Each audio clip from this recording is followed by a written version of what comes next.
Hello, everyone, and a very warm welcome to today's LinkedIn Live with ICF Delhi NCR.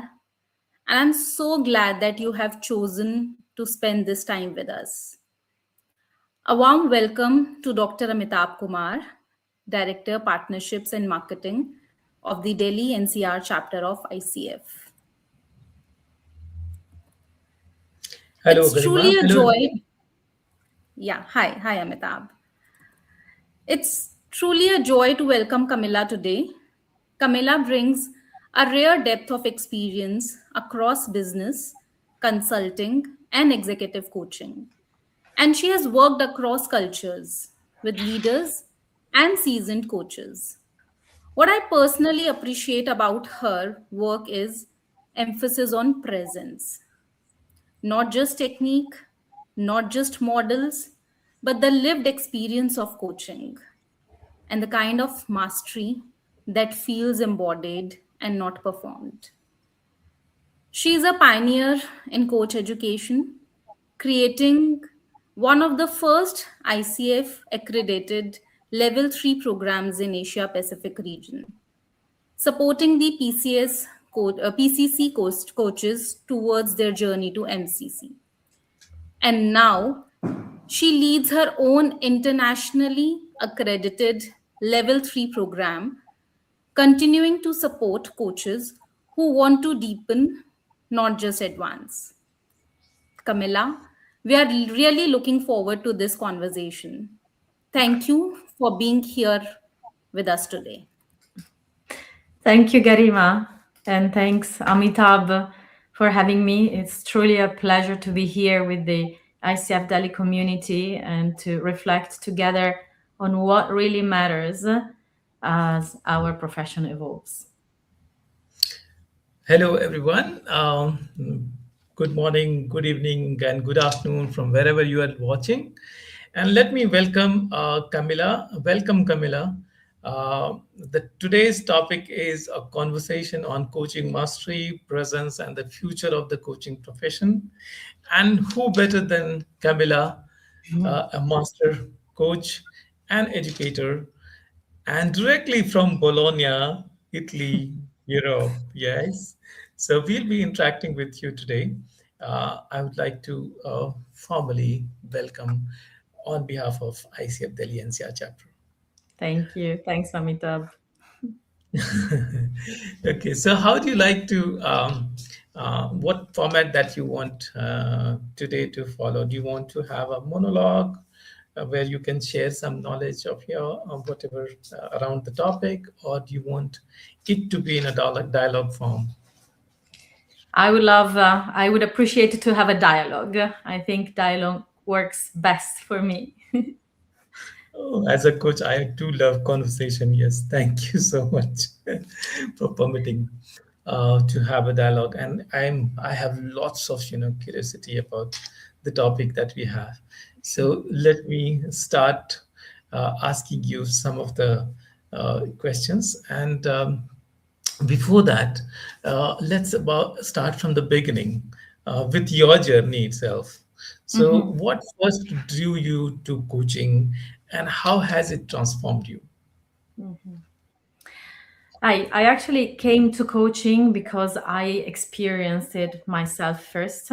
I was Mhm. going to an important moment in my life, just moved to Australia, lots on my plate, and I seeked coaching, and I went through a significant shift in my own life, thanks to being coached. So at the Mhm. core of that experience was this deep sense of trust that the coach and the relationship that she was able to establish with me. I really felt heard. I really felt trusted. I felt that resourcefulness that coaches is important that have towards their client, and the feeling that I could find my own answers. So these sensations, this empowerment, this idea and thought and feeling that I was a choice in my life really stayed with me. And so, right from the beginning, by the way that I experienced coaching as always had this transformational rather than transactional um, gist behind it. So for me, coaching has always been not about finding answer, or not only about finding an answer, so solving a challenge, but really about learning about ourselves, our patterns, our behaviors, and using that awareness to create new possibilities for ourselves. So it is, I think, also deeply around evolving as human beings. And because I experienced this firsthand and in this very powerful way, I fell in love with coaching and I changed career. I was in international tax law before, very different from coaching.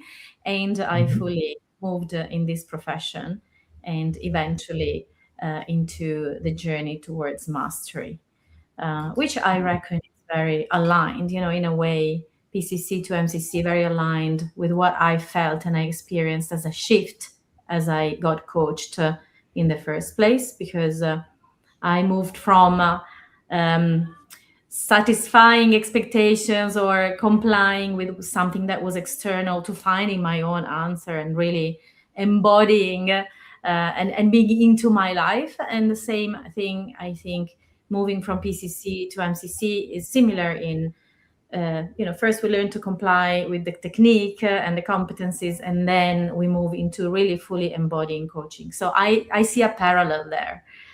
That's why this journey towards MCC became so important for me along the way. Thank you for sharing your journey. Yeah. Long That's answer, maybe, Amitabh. Yeah, I think many of us coaches can resonate with some of the similarities, some of the similar journey, right? So we can certainly, this was interesting to hear you. Yes, Thank you. thank you. So I was hearing you talked about transformational coaching. Okay. Mm, So would you like to elaborate a little bit more on that? What does this mean to you? And mhm, what is the difference between the transactional and transformational coaching? mm, mm, mm. So for me, transformational coaching goes beyond performance improvement. Performance and supporting our clients to get to their goals obviously is key. Mhm, But it is going and moving beyond there. It is creating a space where the client can pause, reflect deeply, increase awareness, really begin to see new possibilities around their outcome, around the results, and also around themselves, having a closer look to their dynamics and their way of being. And it is a space that is really made through a relationship, a space of trust and presence. And recognizing and partnership, and recognizing that the role of the client is to be an expert of their own contents, of their own life, on their ways, and the coach is an expert on the process. And mhm, so it's not about telling the client what to do. It is about partnering with them to discover who they are and what truly matters. We often talk about a movement from coaching the what, coaching the result, the topic, and coaching the who of the person. And so when the client experience that level of ownership, of the level of clarity, that's when real transformation happens.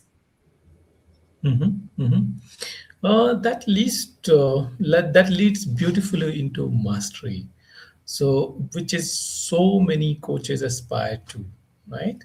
How does a coach move towards mastery and MCC level coaching? Yeah.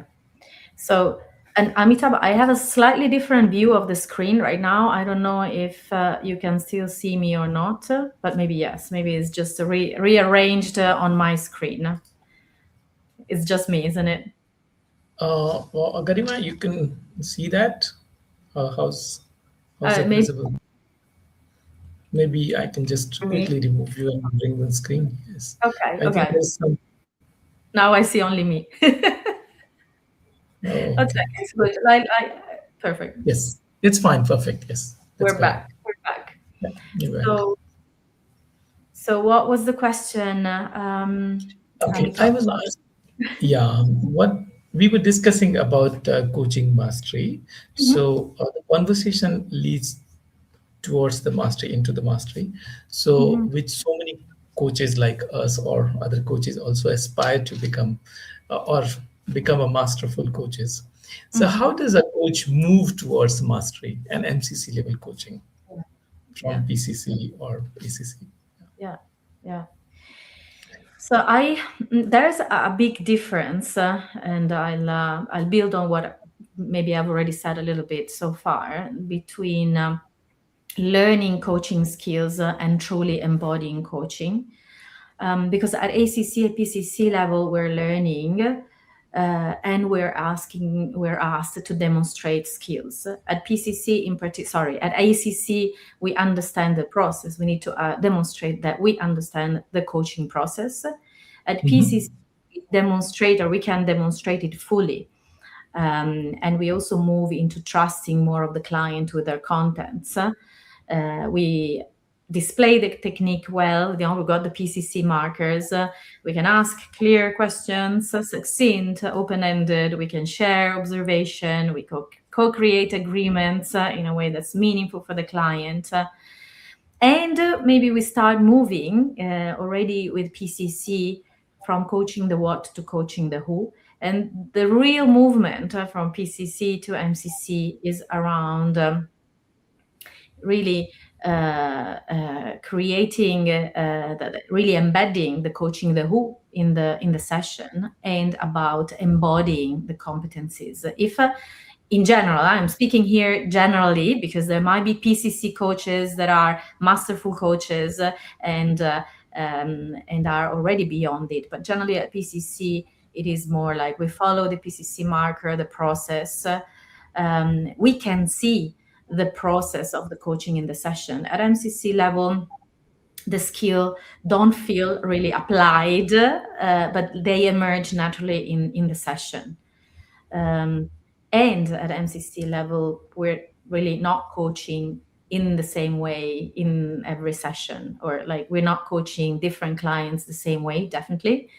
Mm-hmm. Because they're different human beings, but I would go beyond that and say that we're not coaching the same client for every session the same way, because the process, the session emerges there and then with the client. The client has evolved. The client might come to the session in a different mood with um, different things showing up. And so it is really about presence. It's really about co-creating with the client as we are with them.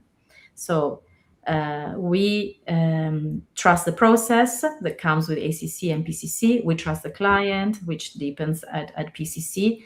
And at mastery level, we also trust ourselves as coaches. We trust that the coaching will emerge. We trust not knowing, and we trust in this. We trust the partnership, and coaching is really not about applying models. It is about bringing our old selves, our own style in the coaching, but letting everything to emerge in co-creation, being really responsive to the client. Every client is different. Coaching really needs to be customized. And moving from MCC to MCC, sorry, is really about expanding our capacity as a coaches. That's why I very much focus a lot on work on self, on supervision, or doing your own work, on role modeling, on expanding our own capacity so that we can offer a wider and more expanded space for our client as well. And we can't ask our clients to do the work and not ourselves be doing our work in the first place. So, Mm. So expanding our capacity, yeah. working on us as a coach, Mm. and uh, being more present and masterful, as well as co-creating the journey. Great keywords and key takeaways for us. Yes. While we were conversing, having conversation, we have opened the session also for the for the listeners to ask questions. And one of the question came to us is, are there any specific competencies to focus on moving from PCC to MCC? So they're asking about the competencies. Would you like to highlight some? Yeah. Well, I think that all competencies are important. One important thing is that we make sure that our competencies, in a way, are demonstrated in a clean way, in the sense that we are really focusing on the competencies and not doing a lot of the work, letting the client do the work. So there Mhm, needs a level of refinement of the competencies mhm, in general.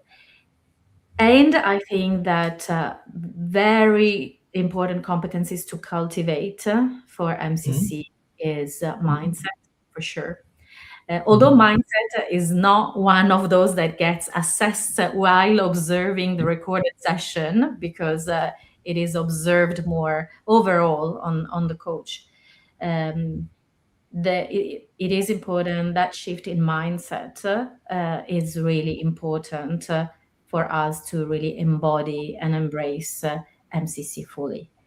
And I would say the competencies around partnering, around trust and safety and presence. So the way we are inhabiting the session, the way we are relating with the client, they are the base to then being able to apply at a deeper level the listening, the evoking awareness, the agreement part, the learning and growth part.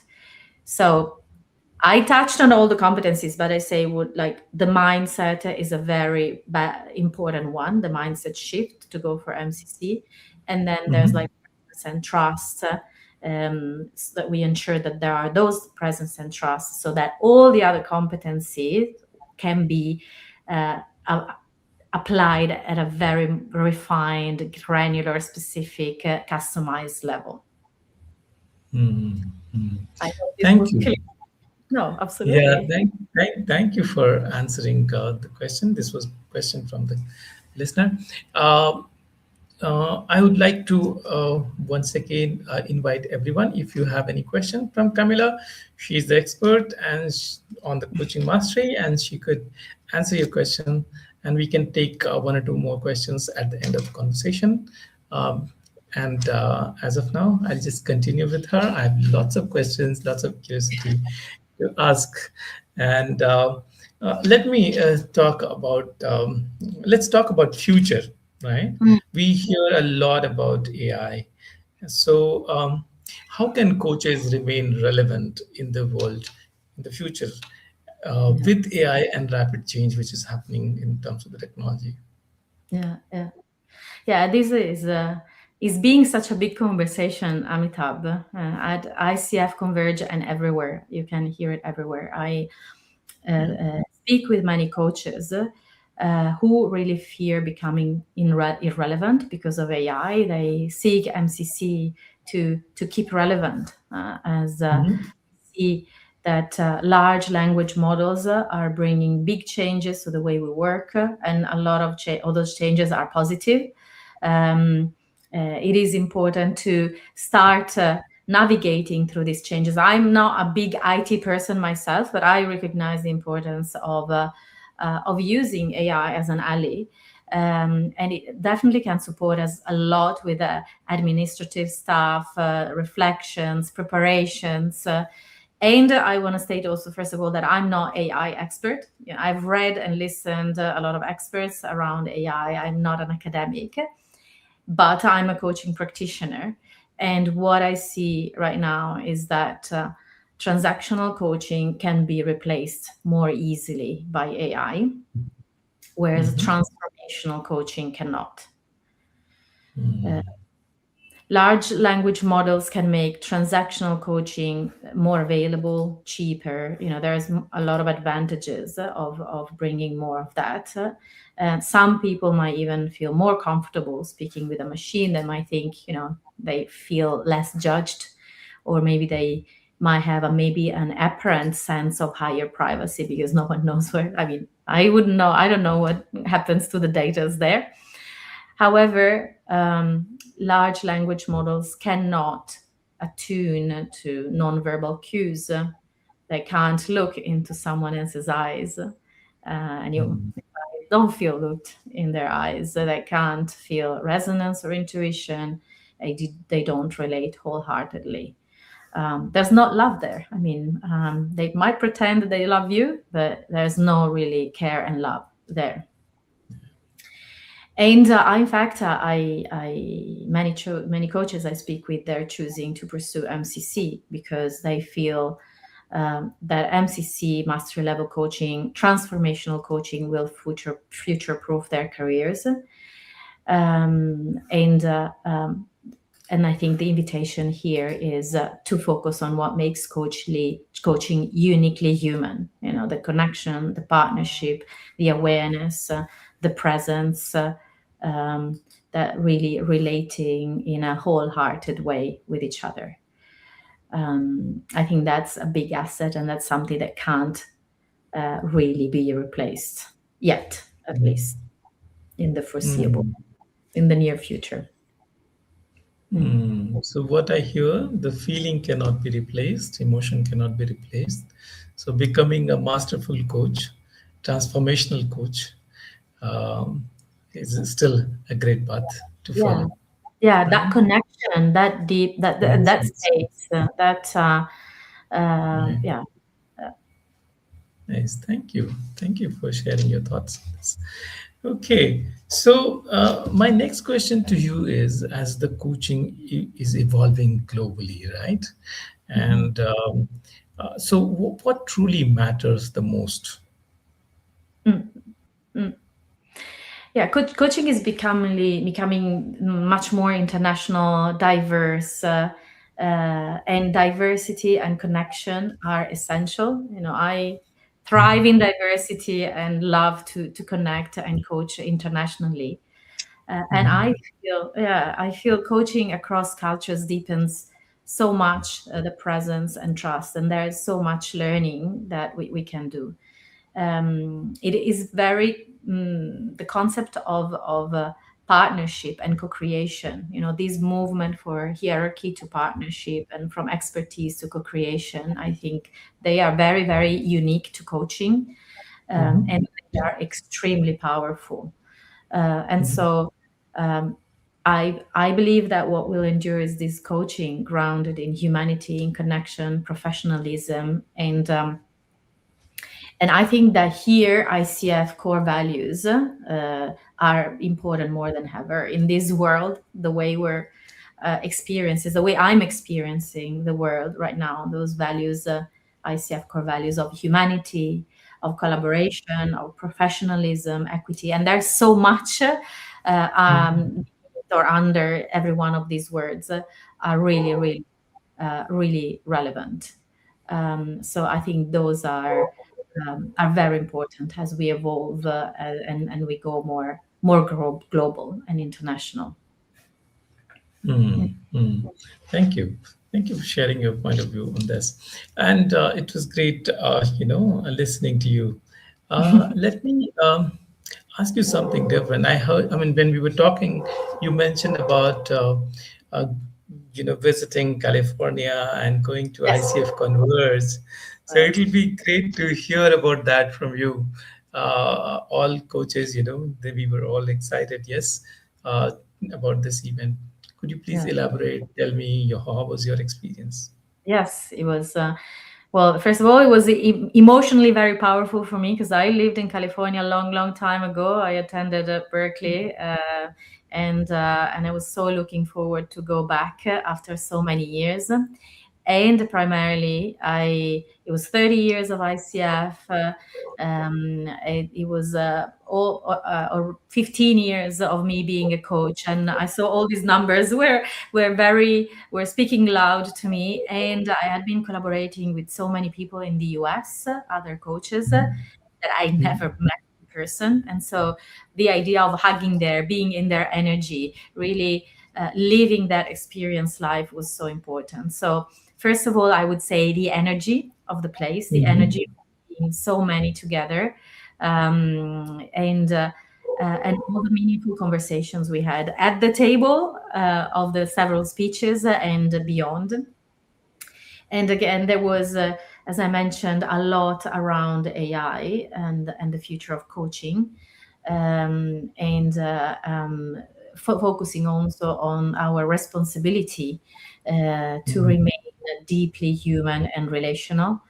There was a lot around diversity and inclusion, many tables on that, and more Mhm. than, and it was like a lot of things, interesting things shared, and the experience of being in those tables and having those conversations of what really was important to keep at the back of our mind, not letting information inform judgments, but really keeping in our mind what was relevant to fully, totally relate. Because across cultures, across gender or whatever, we're humans, and Mhm. we are similar on. So reminding that we're coaching the person, we're not coaching a structure. So the importance of continuing growth, learning as coaches, as a human being. There were panels on mastery with different master coaches that had just become master coaches or more seasoned master coaches. Everyone reinforcing the concept that mastery is an ongoing journey. It is not that master coach and that's it. And there was also a very interesting conversation amongst MCCs on the future of coaching, and what was important to consider to create the conditions for coaching to flourish and continue being meaningful in the next decades. That was very heartwarming as well.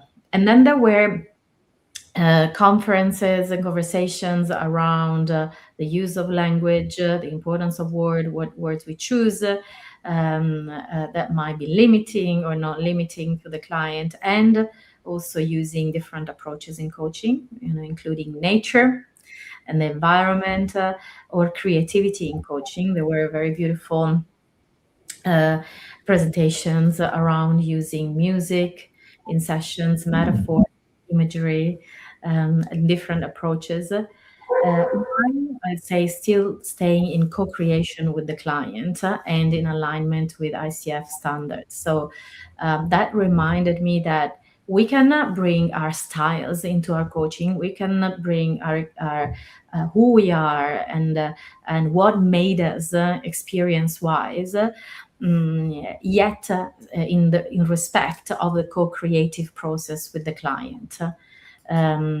So this was very inspiring to see. And Mhm.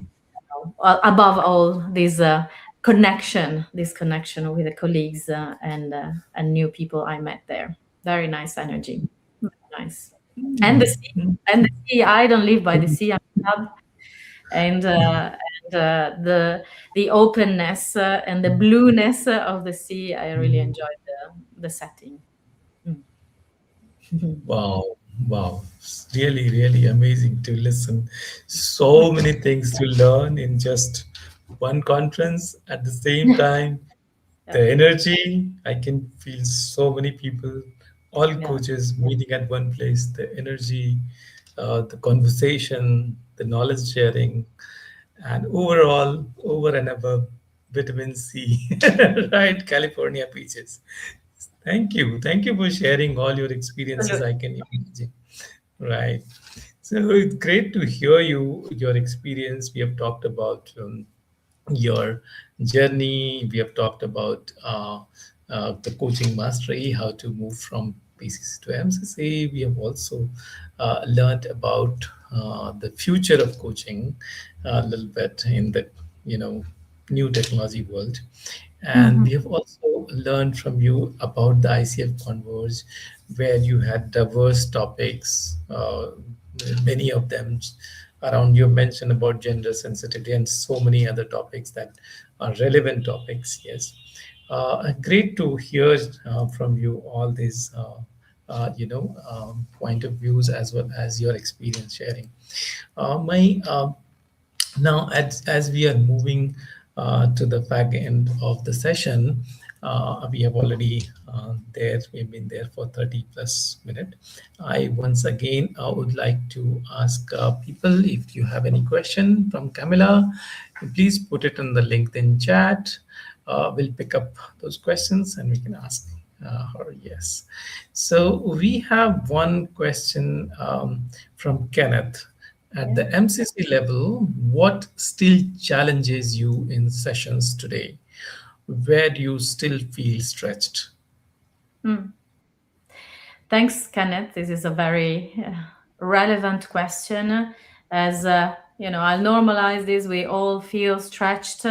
There's always something that is important that we bring our attention to. That's also why I stress the importance of engaging in continuous work with a supervisor, where we can bring our own challenges, because that's is really through looking at them that we can become more aware of what is touching us and what we need to maybe digest, process in order to be more present.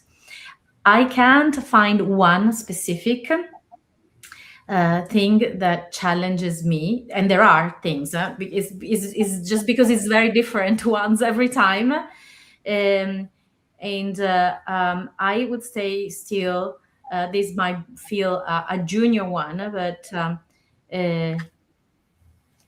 understanding the way I could slightly challenge a client into moving slightly beyond their comfort zone, into learning and growing and fully entering the coaching space.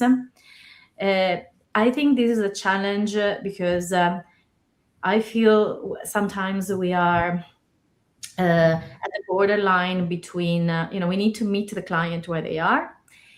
And I feel a little bit of the responsibility of nudging them a little bit. So when I perceive there is a moment of closeness or not fully putting themselves there, I think there's a mix of what I need to do in the relationship, how I can increase the trust or the safety of the person. There is a side of respect, of meeting the client where they are, and there's a side of I'm serving really the client, bringing the most value possible to the session. So sometimes these mix of things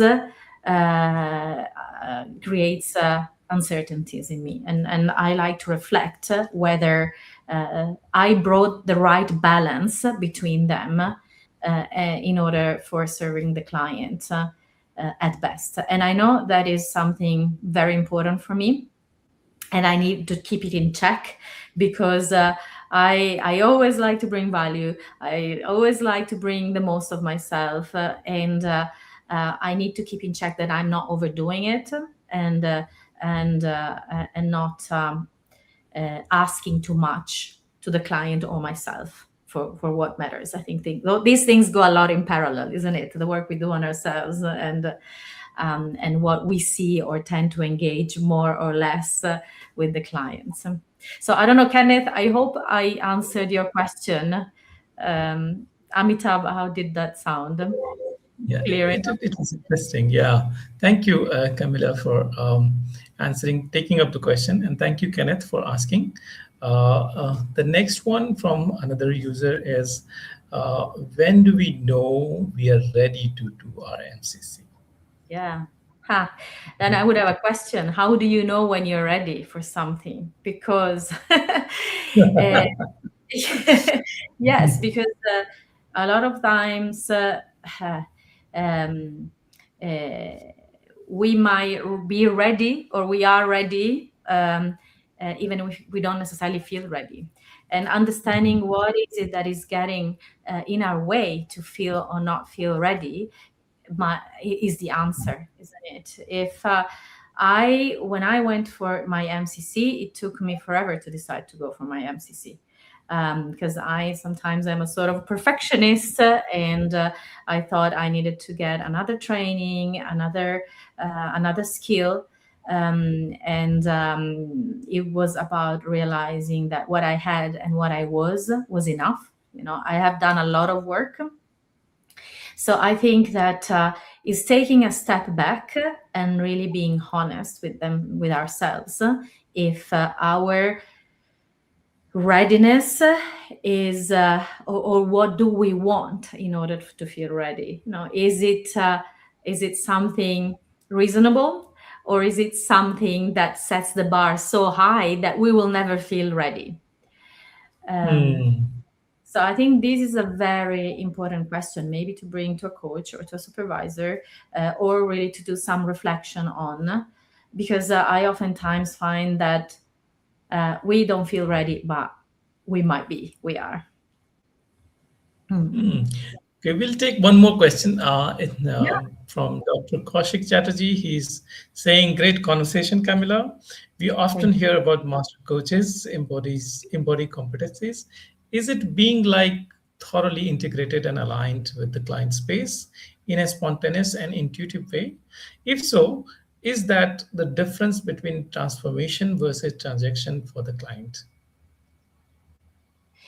Uh, It is being like thoroughly integrated and aligned with the client's space and spontaneous.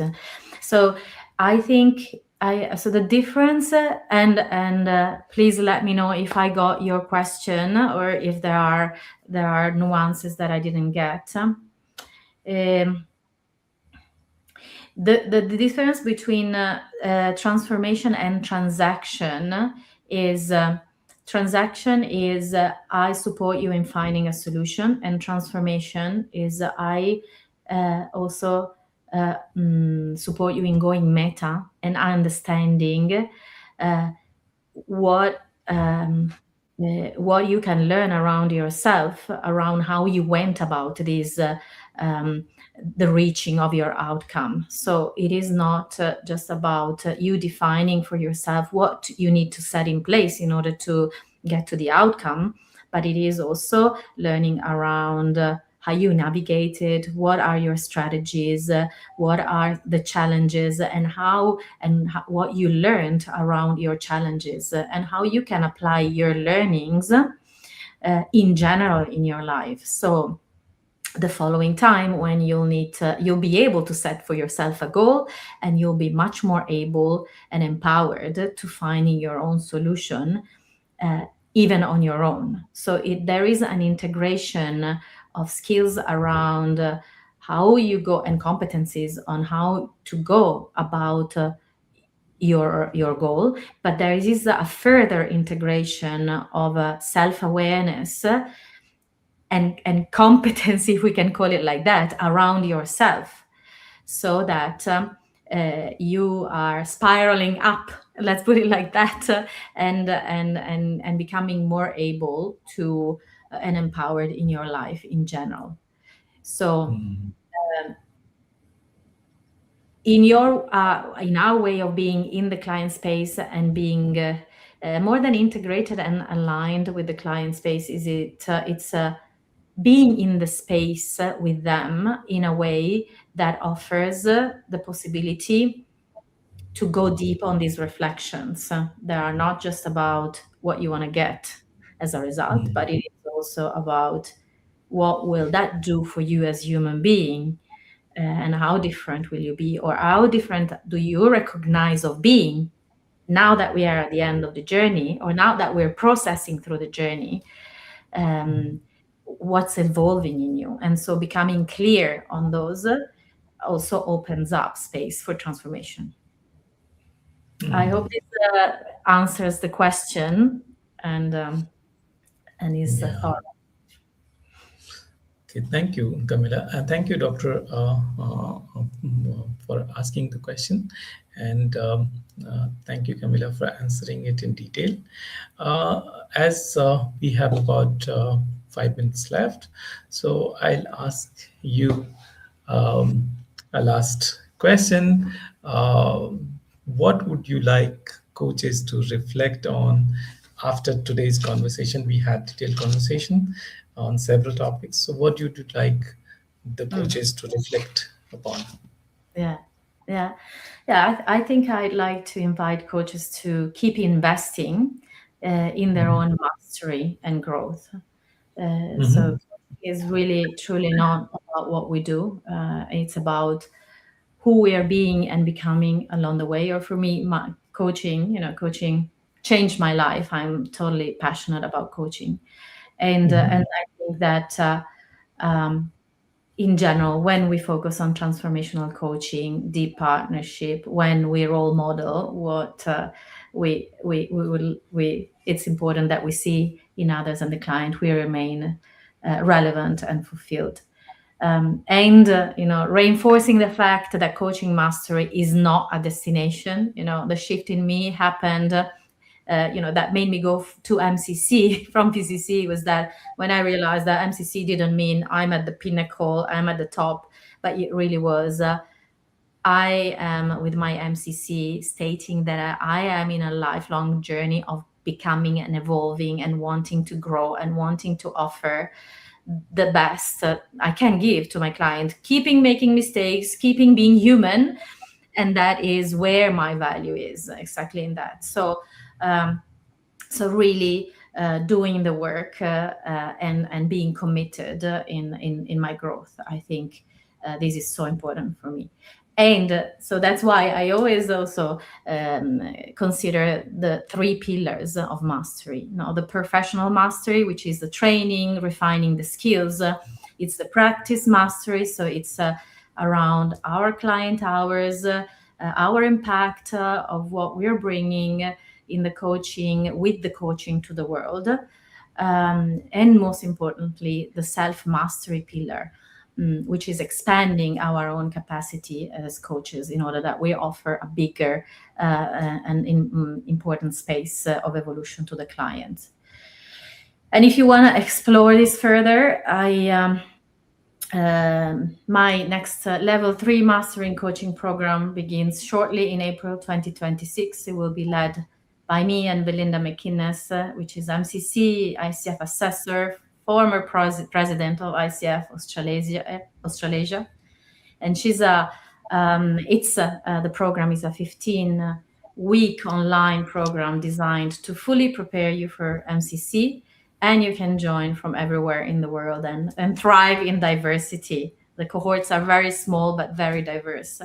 So you'll find all the information at camillacesari.com, where you can download the level 3 brochure or sign up also to my next free webinar, PCC to MCC, from self-doubt to self-mastery. And I love to see you there with more questions, and happy to answer all questions that you might have if along the way to your MCC. Great. Thank you, Camilla, for highlighting the three kinds of mastery while following the mastery: the professional mastery, practice mastery, and self mastery. Yes, and keep working on that.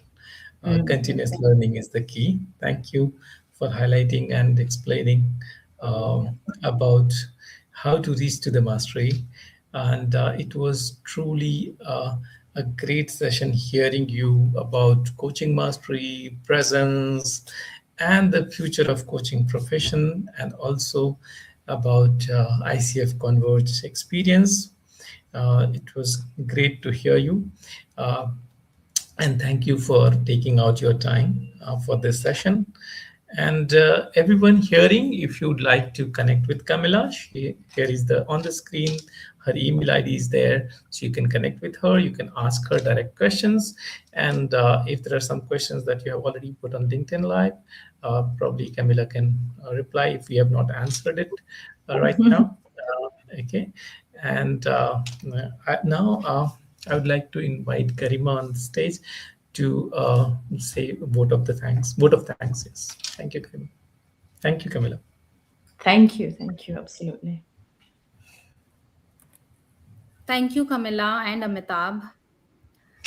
What I am taking today is this mastery isn't about adding more techniques, it's about becoming more human, more present, and more trusting of the client and of ourselves.